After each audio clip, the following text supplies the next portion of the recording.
Greetings, everyone. Time to start another week. It's Monday. Welcome to the basement with Glenn Calloway. Today, I want to talk about solo albums. I'm going to rank my favorite solo albums from band members. Now, some of these albums were released after they left their bands, but they're still synonymous with the band. Like, Robert Plant released a lot of solo albums, but you think Robert Plant, first thing comes to your mind is Zeppelin. So that's kind of the way I based it.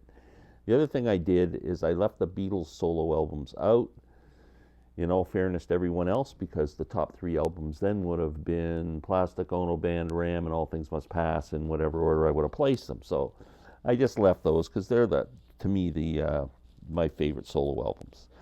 So let's get started here. I don't know how many I have, so let me count them. 1, 2, 3, 4, 5, 6, 7, 8, 9, 10, 11, 12, 13. Unlucky 13. Maybe I'll do 12 with an honorable mention.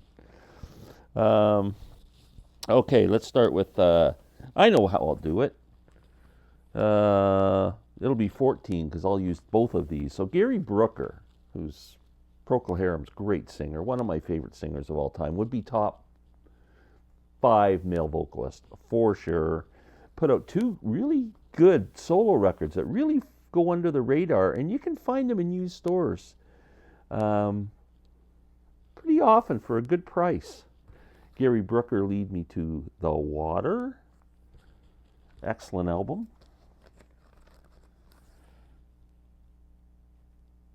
Yeah, if you like Procol Harum, I highly suggest that. Now, these are, I think, impossible to find on CD, so vinyl. I've never seen them on CD. The other one was called No More Fear of Flying, which is probably my favorite of the 2. So if I count these as just one record, Gary Brooker is 1, we're down to 12. So that's number 12. Number 11, Robert Fripp, synonymous with King Crimson. He is King Crimson. Exposure, great album. This came out at the same time period he was working with Daryl Hall on the Sacred Songs album. They're almost cousins, these albums, and this is a really good album. It's not hectic or chaotic or crazy like some of the Crimson stuff, but some great solid songs. Really good album all throughout. Exposure, Robert Fripp at number 11. Number 10, I am going to go with Joe Strummer from The Clash. This is the album that came out posthumously when he passed away. Streetcore.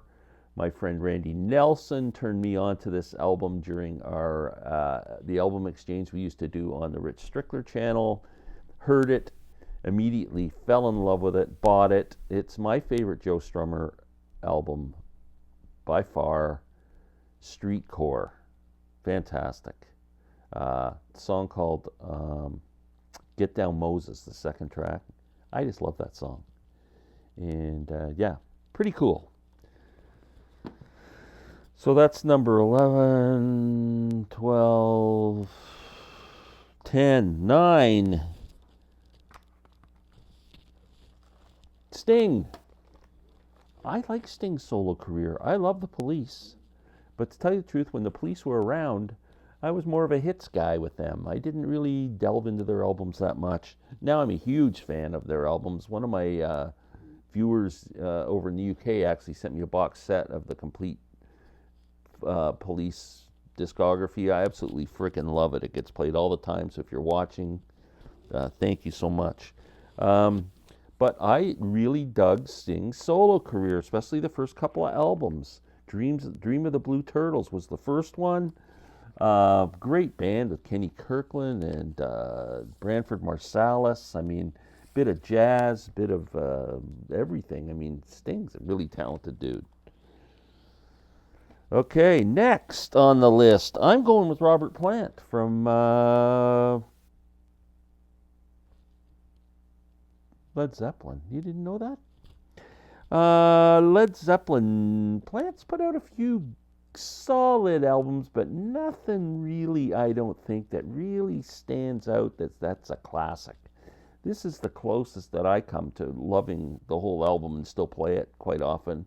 Carry Fire, one of his more recent solo albums. I really love this song, especially the title song, Carry Fire. It's got a real world influence to it. It's just a great song. I'll Carry Fire for You. Beautiful song. This is a great album. Robert Plant, Carry Fire.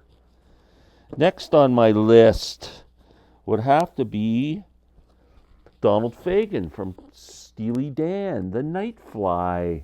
I totally had nothing to do with this album when it was first released, and I know it was a pretty popular album at the time. And then at some point I listened to it and went, wow, this is a great frickin' album, and it's so beautifully recorded.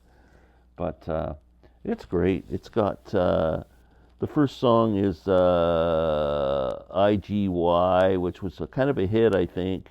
Ruby Baby, the kind of a weird cover of the Dion song. Maxine's a beautiful song. The Night Fly, it's a really good album. Solid album from Donald Fagan. Next would have to be, I'm going to say Keith Richards. Talk is Cheap. Fantastic record from Keith. This is a rocker. It's a great album. I love Keith's vocals. And you didn't take it so hard. It's a freaking good album. I'm a fan. Waddy Wachtel and all those dudes playing with him, the expensive winos. Great effort from Keith. Much better than what Jagger did on his solo albums. That's for sure. Next, I got to go with Ken Hensley from Uriah Heep. I love this album. I bought this when it came out because I was a big Uriah Heep fan. Proud Words on a Dusty Shelf, which I love that title. This is a great record. I mean, Ken Hensley was a good songwriter and a good musician. And this is a great record on the Mercury label, the same as Uriah Heep. And if you ever find this in your travels used and you're a Heep fan, buy it. But it doesn't really sound anything like Uriah Heep. It's more rock, singer-songwriter-ish rock, I would call it. But great songs, great songwriter, great vocals, excellent album. Next, it's getting tough here. I got 4 left. So number 4 is going to be Bob Weir, Ace. This album came out after the Dead released American Beauty and Working Man's Dead. The Dead play on this album. Bob Weir's songs, I think it's fantastic. This is the most recent reissue in red vinyl, but a lot of what became Dead classics in their live set are on here. Greatest Story Ever Told, Black-Throated Wind, Playing in the Band, Looks Like Rain, Mexicali Blues, One More Saturday Night in Cassidy. I mean, this is just loaded with great songs. I did present this on a album exchange on Rich Strickler's channel, and everybody hated it. I don't understand. I know Sam St. John's a fan of this album. It's a great frickin' record. Ace, Bob Weir.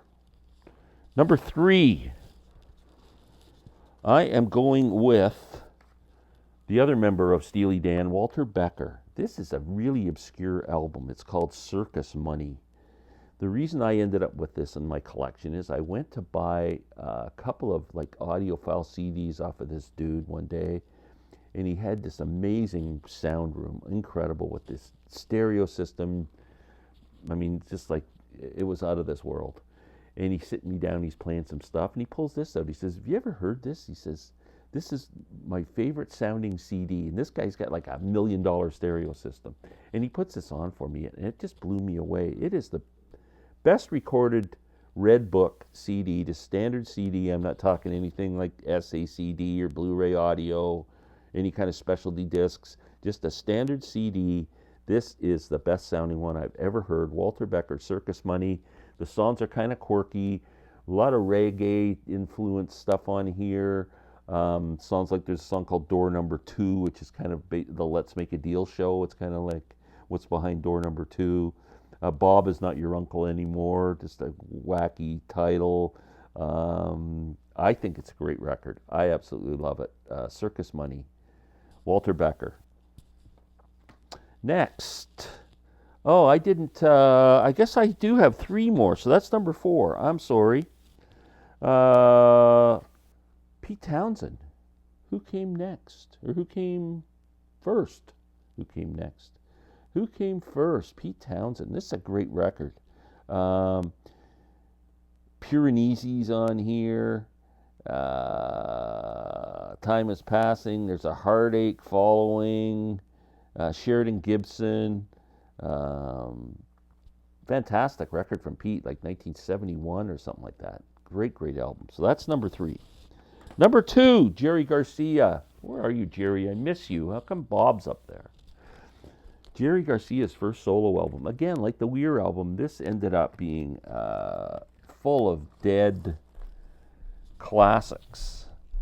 Like To Lay Me Down, Deal, Birdsong, Sugary, and Loser. That whole side 1 is just jam-packed with gems. Great album, great sounding album. Jerry rocks. Number 2, Garcia. Jerry Garcia. Number 1, this man I think was the greatest rock vocalist of his time back from 68 to 72. I pick Rod Stewart as the greatest rock vocalist in a band. Rod was fronting the Faces when he put Every Picture Tells a Story out. Ron Wood's on this album. This is just a classic, and it never gets old, man. Maggie May was a huge hit. Kind of catapulted him to stardom and was the start of him having to leave the Faces and do his solo stuff. It turned into Rod Stewart and the Faces rather than just the Faces. And just a brilliant album. That's my number 1. So let me know. Name some more. Like I said, I left the Beatles solo stuff out. And thumbs. Lots of thumbs. Many thumbs. Lots of thumbs. Give me thumbs. Thumbs. Larry just did for the sake of God or whatever. Love of God. Give him thumbs. Thank you.